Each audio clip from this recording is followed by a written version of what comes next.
ready to start the day. Jumping jacks, hit them.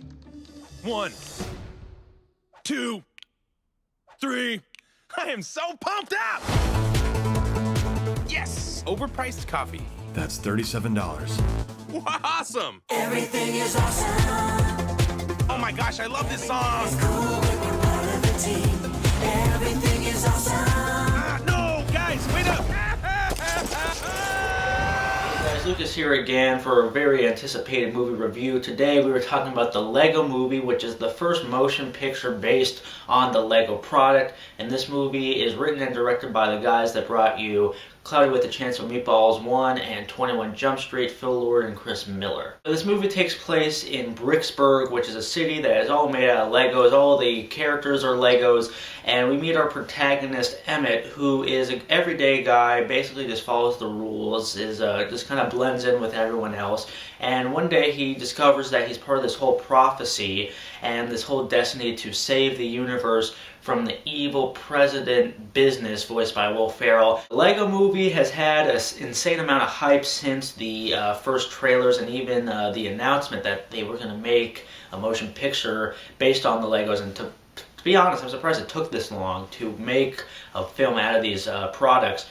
But does it live up to the hype? First, I'm going to start off with the voice acting, which I think is probably some of the best voice acting I've heard in an animated film in a while. One, we got Chris Pratt as Emmett, and I like Chris Pratt. I haven't seen him in enough stuff to where I was like, oh, that's Chris Pratt. So I thought it worked well because he's not like a big enough guy to where you're like distracted by his voice. So I thought his voice acting was really good, and he made Emmett, who is kind of a dopey idiot, into a likable guy all the same, just because he has like a really kind of, he just sounds like a nice guy, so that always helps for the character. One of my favorite characters in this movie is Wild Style, voiced by Elizabeth Banks, and there's just a great running joke about her name even.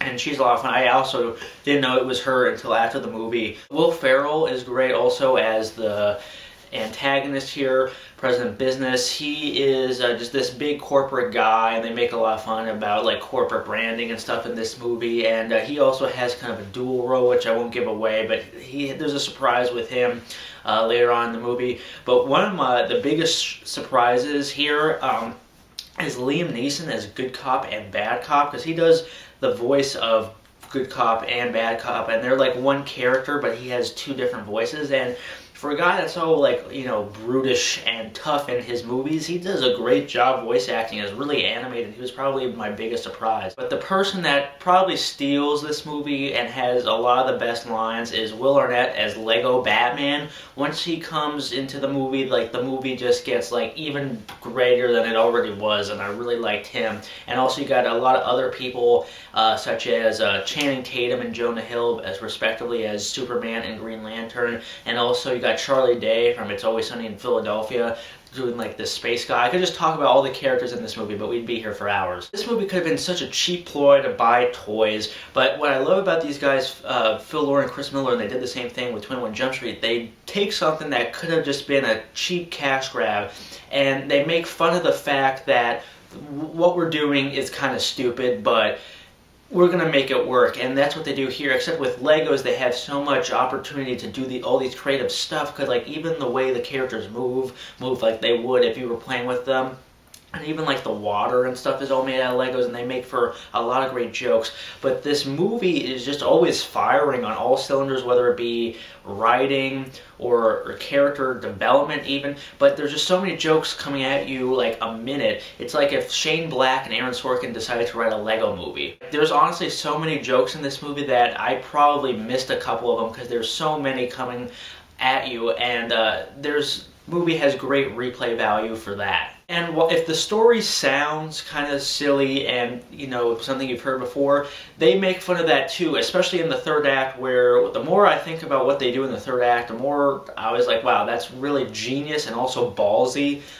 They take a lot of risks in this movie, and there's a lot of stuff that I think kids will either be confused or won't get, but I think this movie is really more for adults because most of the jokes in here are geared towards adults. And just the stuff they do in this movie might take kids by surprise. But that being said, what I think works so well about this movie is that kids will enjoy it, but the adults might even be more surprised. That's not to say the movie doesn't have its faults. One, the movie is like an hour and 40 minutes, but it feels a lot longer, and I think it's because they're jamming so much stuff at you that you kind of almost get like, wow, like how much more can I take of this? That being said, it's always entertaining, and I was always just glued to what was happening on screen because it was so fun, but it did seem to drag. And what they do in the third act is genius, and it makes complete sense for the movie, and I thought it was a great idea. It's just that whole part kind of went on a little long, and then it did kind of feel a little bit sappy, but I don't know if that was supposed to be the point, but it did feel a little bit, like trying to, tug on the heartstrings a little bit too much. That being said, though, this Lego movie is way better than it has any right to be. I think that these guys, Phil Lord and Chris Miller, should just take all these properties that no one gives a crap about and turn them into something great. This is one of the most clever animated movies I've seen in a long time, and it's just great to have a good movie coming out in the early months of the year. So while it's not perfect, I think it's a movie that demands a lot of repeat viewings, and you could like it even more upon thinking about it or watching it more. I had a blast watching it. I'm going to give the Lego Movie 4 stars out of 5. So that's my review of the Lego Movie. Let me know what you thought of it. Did you love it? Tell me what your favorite quotes in the movie were, and please don't try to spoil anything, but there's a lot of great lines in the movie, so I want to know what your favorite quote was from the film. If you like this review, you can subscribe for more, and I'll see you guys later. I don't think he's ever had an original thought. That's not true. Introducing the double-decker couch. So everyone could watch TV together and be buddies. That is literally the dumbest thing I've ever heard. Let me handle this. That idea is just the worst. To the Batmobile. Dang it. To the invisible jet!